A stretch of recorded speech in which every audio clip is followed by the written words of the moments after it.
Sa totoo lang, kung may award show para sa moms, feeling ko panalo tayo every school morning. Every morning parang may sariling Olympics ang mga nanay. Gigising ng maaga, maghahanda ng breakfast, mag-aayos ng baon, magpapaligo, magpapabihis at syempre, maghahanap ng nawawalang medyas na kanina lang nasa harap nila.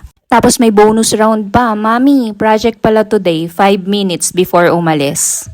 At habang lahat sila ready na, tayo naman minsan hindi pa nakakapagkape. Pero kahit nakakapagod, nakakatuwa ring isipin na bawat school mornings may natututunan silang responsibility, discipline at pagmamahal dahil sa effort natin.